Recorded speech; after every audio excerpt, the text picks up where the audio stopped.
What is going on, everybody? Happy Monday. We're going to be doing a little showdown slate for you between the Bengals and the Steelers. And, one thing that I always feel like is with the Steelers, especially when it comes to showdown slates, there's different routes you can go more than most teams just because of how much they throw the ball and how even their fourth string receiver, and James Washington, can be their highest scoring player on a given night, and has been pretty good on these showdown slates in general. So that was the first thing that sort of jumped out to me. What are your sort of first thoughts about this? I know it's a weird game, but what do you sort of think about the game, and then anybody you must have or things like that? So what we should get out of the way right now is this question in thinking about what's happened in the past week. So what's his name? Brandon Allen is out, and Ryan Finley is coming in the game. Is the backup quarterback for Cincinnati in play? So would you mean which backup quarterback? I don't know. Whoever it is. So who's ever not starting? I only mention that because someone won $1 million with Marcus Mariota at captain 5 days ago, and people have been talking about it. I'm not going to do it, but I just figured I would. I mean, so in order for that to happen, and that situation was just dumb. I'm not going to give anybody advanced credit because not only does the quarterback have to get hurt, you have to get him hurt early enough to where the other guy has to produce. And I mean, there's so many variables there. Fair enough. I would throw it out. And they're expensive. Very good. Very good. That's my personal take. So you asked my overall take of the game and in general is we're going to go over the injury news because I think the running back situation in Pittsburgh is certainly worth mentioning. And we got to talk about the running back situation over at Cincinnati. But I think overall, look, it's a 40-point total and a 14-point spread. So they're not really projecting Cincinnati with for getting a lot of love, a lot of points. Mm-hmm. So I'm presuming, right, and when we build these things, I don't want to say that the chalk build, but let's not say the chalk build in a negative way. Like the logical build would be 4 Steelers and 1, I don't know, possession Bengals receiver or something. You know what I mean? Like that seems to be the logical thing to do. And depending on how these builds work out, I have a feeling that's what's going to be, the chalk. Not that the chalk is necessarily bad, but like, for example, if you took Cincinnati and you put him, like that, it's just not that easy, right? It's not that easy to get all the receivers you want. So maybe it's not so simple. I mean, but I think that's the logic, right? Is you want to play, you don't want to project Cincinnati for too many touchdowns.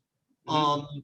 And spread out the receivers in Pittsburgh. And you mentioned already, and we'll talk when we go in position by position, that the Pittsburgh receivers, they do kind of change from week to week. Deontay Johnson had a couple of drops last week, and they ended up benching him. It's just when you think about it. And like you said, James Washington, who you've been on several of these showdown slates, he smashed, right? Mm-hmm. So like you said, I mean, you got to look at the prices of some of these guys. So like, let's look, for example. So the Steelers receivers, is there anybody cheap among all those guys that we? So Washington's 4,400, which might keep the ownership a little bit downish on him. So I like him. The really super cheap long shot play that I think that if you do, you want to play the Steelers defense is Ray McLeod. Interesting. It's a long shot play. It's just that because he's going to return punts and kickoffs and stuff, that if he should break one, not to mention he probably will get a shot at the target for a bomb or two, which he tends to get. And in this kind of a game, that's certainly possible. And at 200, I mean, if he gets you 6 or 7 fantasy points somehow, that's your, I actually think you could argue that you could try captaining him in some of the long shot tournament things. But it's a very long shot play. What do you think of? I guess we're going to get right into it. So Pittsburgh. Let's start with the. Because obviously Roethlisberger's a good play, right? So right. Let's talk about the running back. So, Connor is listed as questionable. And so it's an interesting situation because on the one hand, Pittsburgh likes to move the ball through the air, whether it's 3rd and 10 or 3rd and 1 or whatever it is. On the other hand, they are a 14-point favorite. And if the score is 20-3 at the half, maybe the running back will be able to get some poundage here. So, I would, obviously watch the news, but if Connor is in, I don't know. Is it still just kind of a timeshare between Connor and Snell, and you should probably play one of them or neither of them, or, you know what I mean? How would you rank these guys? And then, don't sleep on $800 Jalen Samuels, right? I mean, I don't know if they're going to need to use him all that much, but for 800, maybe he's in play too. Yeah, I mean, I think he is in play too, and it is frustrating with them because they never seem to get there. I think Connor's still a good play, assuming that he's in, better than Snell is. But I think that you could just shift to Snell if he's gone. I'm okay with that. Cincinnati is really bad against the run. They're a big favorite. All the stuff leads to that, but they are going to move the ball mostly through the air. And the PPR side of the receivers is hard for me to pass up as the priorities. But I think that trying not to not have a running back for their side could be a huge mistake, because I mean, they could easily score a couple touchdowns on the ground in this game. They could be up by 30, but even in those games where they have been, they still sort of have used that passing game to sort of move the ball. And it's a question of, do you want to try and establish more of the running game going to the playoffs in a game like this for them? Or do you want to keep going, strengthening the thing that sort of has carried you along all year long? And it's a tough question to know the answer to, but my guess is they would try and even it out a little bit and try and get the running game going. But if it's not working, they're going to jump right back to that, throwing the ball 40 plus times, even if they're ahead. And the one thing I'll say about these games historically is, like, I know Cincinnati should get killed in this game. The spread is a little high for what I would take. If I was going to take anything, I would probably bet Cincy against the spread, because Pittsburgh's been pretty bad against the spread this year, even in the games that they've won against these poor teams. And we saw a decimated Baltimore team keep up with them. We saw Washington beat Pittsburgh in Pittsburgh. Obviously, those teams are better than the Cincinnati team, but actually, I don't know if the 30-man team of Baltimore is much better. So I tend to lean. I might be playing as many as 5 Steelers in one of these things, and then, like you said, I think what you want to do is on the other side, you want one of the possession guys who doesn't necessarily need touchdowns to get you there. Tyler Boyd could get you there with a big play or with a number of receptions.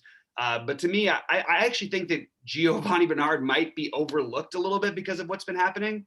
And I don't mind taking a shot and going right back to him if he's going to be low owned. And I think he might be.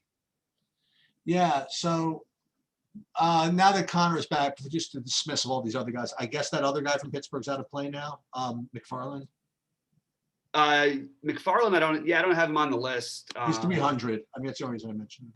I don't think Anthony McFarland. I don't think he's. I don't know if he's going to dress tonight. Oh, okay. I mean, always because he had some touches in the last couple of games. Yeah, if Connor's out, then he probably will get some touches. Okay.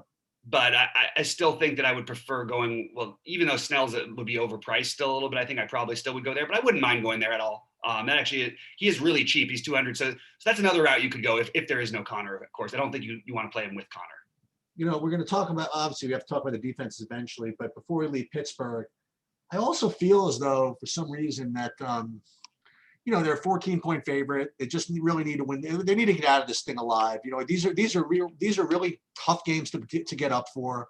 You go into Cincinnati. Cincinnati's obviously really depleted. Cincinnati has nothing to lose. And like you said, Pittsburgh sometimes plays down to the level of competition and stuff like that. So maybe this is actually not the worst slate in the world to play the Pittsburgh kicker. I think in a game like this, like if it's 7-0 and they have a 4th and 1 on the 4, they might really just kick the field goal. You know what I mean? Like I really just, it's very, very possible they just try to just play low variance and get out of there alive. I like the idea of using Boswell. I wouldn't touch Selbert, however you pronounce his name. But I definitely wouldn't mind using Boswell and the kicker and the Steelers defense. I think we use them in the same lineup together. Sorry about that. That's me. Hold on a minute. Oh, no worries. 1 second. Hold on. That's me. Sorry. Okay. I still think as of now, I want to use one of the Pittsburgh receivers. So how would you rank them then? So I would rank 1 Deontay Johnson, 2 Chase Claypool. Partially, factoring in ownership and price and everything versus Juju. But I like Juju Juju's, he would be 3rd. The thing is that James Washington, it's a lower probability play, but he's the guy who I think ends up low owned. The projections are going to be way lower on him than everybody else. So I like using those guys. And by the way Pittsburgh plays, you can use 3 receivers from Pittsburgh and Roethlisberger and then go from there. I really think that's what I'll end up doing probably in most of my lineups, captaining in most cases one of the receivers for Pittsburgh, and maybe here and there finding, you know, a little Tyler Boyd in the captain spot, and potentially that's really potentially T. Higgins would be the only other one I would consider. I don't think I want to play AJ Green at 5.4 in my captain spot. So I would prefer Higgins and Boyd if I was going to captain one of them. Hope they I break. don't know about that. I think that AJ Green at 5,400 might not be the worst thing. I don't know. No, it's a good price, a good play. I just mean as a captain. I'm just saying. Well, we talk about this. Like we talk about like why would you ever play? He's 8,100 in the captain. But yeah. Right. Like why would you play a guy in the captain that you didn't think was gonna, you know, break the slate, or be the top guy? Is one of the thing we talk about is, you know, in case they, you know, it opens up salary for everybody else. So you mentioned you weren't going to use Seaver. Who is the kicker for Cincinnati, Bullock or Seaver? I think it's Seaver tonight personally, but I'm not 100% sure. Either way, I'm not playing either kicker from Cincinnati for sure. Why is that? I don't see them as being a team that's going to move the ball. I'm looking for big plays to beat this big Pittsburgh defense. The way to beat them all year long hasn't been a receiver getting 10 catches or kicking 7 field goals. It's been, you know, one guy breaking a play or the defense just completely shutting down Pittsburgh's offense. Basically, I think that you're mostly hoping for, you know, I would want the home run hitters, and which would be Higgins and Boyd. That's all I'm saying if I was going to use it for captain. As in terms of just a regular lineup spot, AJ Green makes a ton of sense to me, but I don't think you're going to see him have 10 catches. And I think that without him getting in the end zone, it's going to be hard for him to pay off as a captain. That's all I was trying to get across. So let's go to what's before we go to Cincinnati side of the ball. So Pittsburgh's defense is going to be extremely high owned today. Mm-hmm. Mm-hmm. You know, I do some work on it. I think about like what the ceiling is and stuff like that. I don't know, man. I just kind of want to fade it, and I can't quite figure out how to justify it. But I kind of want to fade it. Like if they don't, like, let's put it this way, you don't get a pick six every day, right? And you don't get they don't get a pick six, like even if they shut them out, you're looking at 13 or something like that. Probably more with the sacks, and I'm guessing there'll be a couple of sacks and maybe an interception or something like that. Maybe 14 or 15. You know what I mean? So barring like the real outlier thing, you're talking about 15 points, and it's not like they're cheap, right? What is the Steelers defense actually? 7,200. It's expensive. I mean, yeah, you compare the Pittsburgh defense versus James Conner, or James Conner, either one. I mean, and all of a sudden you're paying more for the defense than you are for other guys who are projected to outscore the defense, and they're probably going to be lower owned. Although I don't think Conner will be lower owned. But if they win 27-10, mm-hmm. Remember 10 points affects that defensive points like right off the bat. Yeah, I mean, I guess it's a good play. I'm not going to put him in the captain. I'm definitely. You know what it's going to be. I mean. You want to win $1 million? I mean, you play Cincinnati defense. Yeah, that's actually kind of interesting against the way the Pittsburgh's offense is run. That's actually kind of that's not going to be. I mean, Roethlisberger has no shame. He'll throw wherever. You know what I mean? Yeah. Especially when they're a 14-point favorite and there's really no penalty in throwing it wherever. I mean, he'll throw wherever. Cincinnati can return something. They've run a kickoff or two back for a touchdown this year. You know, sure. It's possible. And they're like nothing, right? Yeah, they're 2.2K. I mean, they're literally fourth almost of the deep. I mean, think about that in terms of if this were like a regular slate. Mm-hmm. Like they're 2,200 compared to Pittsburgh's 72. I mean, that's like almost insane, right? When you think about it. So I would either play Cincinnati's defense or not play Pittsburgh's. But I don't think I could play Pittsburgh's defense. You know what I mean? And I don't think I'm double defensing. So I definitely think Cincinnati's the better defense relative to price, relative to ownership on this thing. Yeah, I think it's an interesting way to go. I actually do. Along those same lines in a similar price range, which I didn't I did mention that playing Gio just over the other guys because I think he's going to be lower owned, and I think people will be interested in both Travion Williams and Samaje Perine. I think I would lean Travion Williams over Perine if it was me, but I do think Bernard will get more work in this game than he got in the last game, and I'm not Well, 100% sure. Go ahead. yeah. So no. So to remind everybody what happened in the last game. So he fumbled pretty much the first snap of the game, Right. and they totally benched him. I mean, they just totally benched him for the rest of the half. He came out in the second half, had a couple of things, but it was totally the whatever that guy is and Perine for the whole second. Now I don't know what they're going to do with him. I definitely think that they certainly rate to be having a lot of 3rd and 10s, right? Mm-hmm. And they certainly rate to be coming from behind a lot. And Bernard last week against Dallas, again, the reason why I was playing him is I actually thought that you could run on them. You know what I mean? Mm-hmm. So I was, but I knew going in that he's more of a pass catching back, and it was kind of risky. And of course, the first run he got, he fumbled it. But maybe that's the play is to excuse him in this last game, just accept the game script for what it is, and play him and fade the other two dudes. Yeah, I'm going to do a bit more research and just take a look and see what I can find out about the Travion Williams, Samaje Perine coach speak, basically, because they definitely are going to be the more high-owned ones. I'm guessing Travion Williams will be the highest of them, but if Bernard, I only like if he's going to be lower owned. Like if he's going to be like 35% and people are going to go that route, or 40%, I'm not as interested.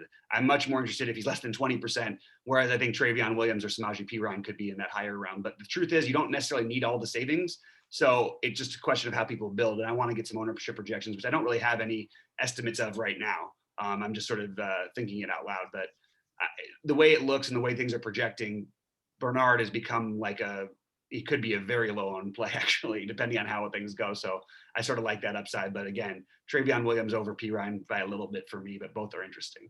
I like your call, by the way, on the kicker. I never even thought of it that way. But I mean, just first of all, they're going to be down. I mean, and this is presuming they're down, right?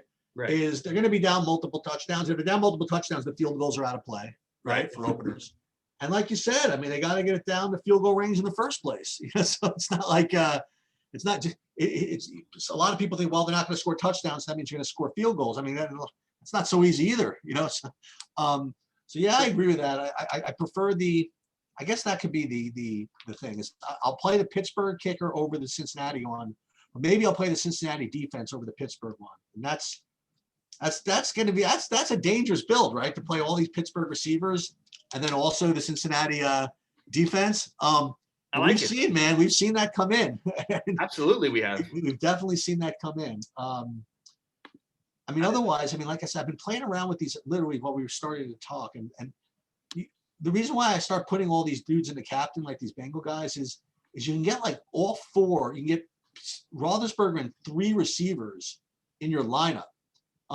If you could play 2 kind of Bengals like this. I mean, otherwise, like, what do you do? Like, so, like, let's say you wanted to put, let's say, who's your favorite Pittsburgh receiver? Deontay Johnson. Deontay Johnson would be the one I would most want to use. Yeah. Right. So let me just, for the hell of it, let's put him in here. Let's put Roethlisberger in. You got to put someone from Cincinnati. So we like either Higgins, Bernard, or Boyd, right? Yeah. Or if you want to go lower, we could always use the Perine play. Or I'm not Travion Williams or Perine either. Let's do Bernard, right? So even if you did this, like, you couldn't get really 2 more Pittsburgh receivers in this build, right? Mm-hmm. I don't think so. I mean, like, well, who's the cheapest one? Claypool? Wait, I mean, you could play Claypool. You could play Claypool or Washington, yeah. You play Washington and then Claypool. Yeah, I guess you could. So you get 2, but you can't get 3. And then you can use Boswell. And then use Boswell or anybody. I mean, use Sam. I mean, whatever you want. Yeah, of course. And by using Boswell, of course, you're giving up something by. Right. You're basically playing a lineup is going to be multiple duplicated. Or do that. There you go. Yeah, I like that a little bit. Goodness gracious. Yeah, I do think that I don't think I'm going to be playing the quarterback from Cincinnati at all. In any lineup, personally. The only thing is that if he's like really running for his life, maybe he gets some rushing yards. Maybe, I don't know, man. Sure. Sure. No, there's a I think, dude, I think it's gonna be a rough day for him. I just do. I yeah, think it's gonna be a rough day. I don't care if they're home. I mean, there's no home. You know what I mean? Like, yeah, I'm just not. I think it's gonna be a rough one. And again, maybe, if you really want to go off the board, do the opposite. Play all the Cincinnati guys. But I mean, you're asking for it. I mean, you can. It's just not gonna happen all that often.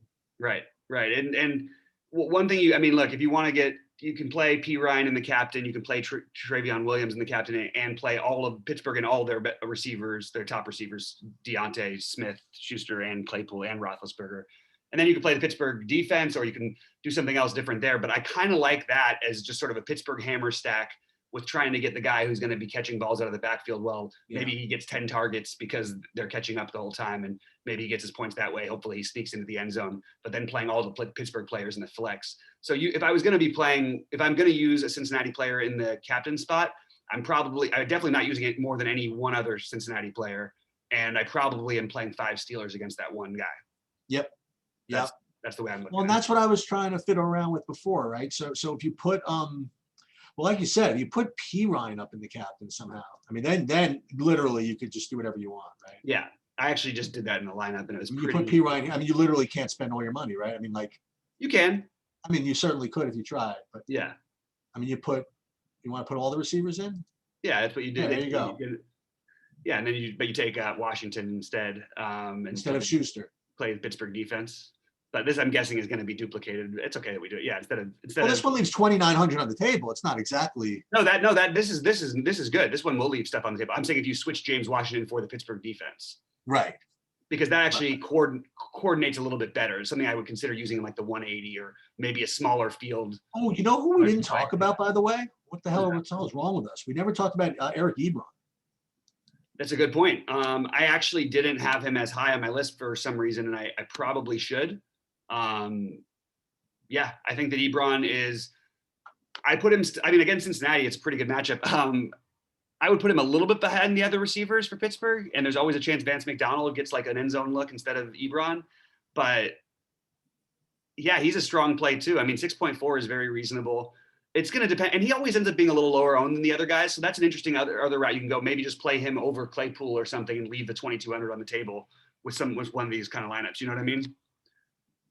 Yeah, I think that would actually that looks just like this looks really good to me. That makes a lot of sense.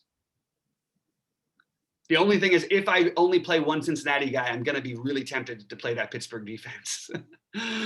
You know what I mean? I got you. So, and I think, and you know, I do think Pittsburgh. I will say that I think. Let's want to do this. So let's have some fun. Let's build the chalk build. So let's just see what people are going to do. So Steelers defense, right? Roethlisberger and the captain. Makes sense. Yeah. You're gonna have to play one Bengal. Tyler Boyd. Yeah, that makes the most sense. Or the quarterback. Which one? Tyler Boyd. I would play Boyd. So if you do this, I guess who's going to be popular. I guess that Washington's going to have to be popular, right? No, James Washington is not going to be popular. And how do you build this lineup then? I mean, well, we could use him in this lineup, but I'm telling you, he's not going to be popular. What's other people going to do? You play Washington, and whatever everybody else is going to do. They'll play. What's his name? They'll play Connor in here somewhere if he's available. Right. And then they'll play probably on this particular build. If you're going to make Roethlisberger the captain, which I'm not sure everyone's going to do, but I think you can put Claypool and then you go pay down for P. Ryan or for Travion Williams. Oh, okay. That's something like that. I think is what you're going to see a lot of. Yeah. Okay. And I do think that that's where people will use the Travion Williams stuff.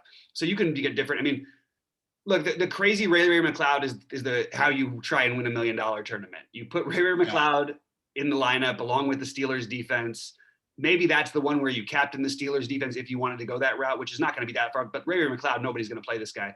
And I'm just saying, if he runs back one punt, one whatever, or if he just catches a long pass and doesn't necessarily coordinate to the Steelers defense that way, but if he runs one back and gets those 6 points for both himself and the defense, you're already cruising because he's 200. You know what I mean? So you can spend all the money you want on all the other guys who are going to score, and no one's going to play Ray McLeod. Now, it's a lot to ask for to run a kickback, but he could also catch a long touchdown pass. So I think that's sort of an interesting way to go in really large field GPPs. To give you an example. No one's going to do it. That's the one thing. It's really weird to get a guy who, even returns kicks in these games who's the cheapest possible, and then no one's going to play. Yeah. So I don't know. I'm interested. Hold on. I'm going to do this one second. So let me, I want to build something real quick. Build settings. It's not doing it for me. Weird. All right. So I want to get an idea of what the chocolate's going to be. I think something like this, like you said, is going to be it. You know what I mean? Yeah. And someone will get it like, 5 points out of Perrine. Perrine, like, oh, I got Perrine. He's low. No. It's not. And if you don't play Perrine, like you said, you're going to play the other one. Yeah. Travion Williams. Travion Williams. Okay. Yeah. Okay. So there's your cash game-ish build if Connor is healthy. And Ebron might get in there too. Yeah, you could do that as well. I don't think people are going to play as much of Ebron. He tends to be the most overlooked of all these guys because they all feel like they have such huge potential. So I actually think Ebron is a good player. He's been pretty low owned in most of the Showdown slates, and this is a really good matchup. It's a good call. I can't believe I didn't bring him up sooner. I know you liked you had some interest in Sample. I think I'm going to leave the pass catching tight end. I'm just going to leave the tight ends out for Cincinnati. I do like to generally play them with a new quarterback, and even with the running backs, it's going to be hard because Pittsburgh really does negate a lot of these running backs catching passes because they have to block. And the same thing with their tight ends. They have to block because they blitz so much. So go ahead. The idea was not that I really like Sample. The idea was that, again, I'm fiddling around with this concept of putting somebody who's shitty, right, in the captain, to see if I could just jam other people into here. And that's why I kind of messed around with putting him up there. I could interchange him with AJ Green, for example, or James Washington. See what that does. But James Washington, the captain, all this crap, you get like the whole country, and you have Travion Williams, for example, still leaves 1,600 on the table. Now this will be duplicated too, but not by that many. No, I don't think so. Yeah, not by too many. But I do also want to point out that I think that if you do play Washington, that's the lineup where you probably want to use James Conner, because you're kind of counting on the other receivers maybe not hitting their full ceiling. Right. Connor's the way that happens. I got you. So then that might be where maybe you play Connor and Gio Bernard instead of Schuster and Travion Williams or something. All right. I think we've given them a lot to think about. Yeah, I think there's some good ideas in here, guys. Hey, any other questions, hit us up on YouTube, hit us up on Twitter. We're always happy to answer any questions. And hopefully you have a great Monday night. Sheets, anything else before we leave? No, we're good. All right. Good luck, everybody. We'll see you at the top of the leaderboards.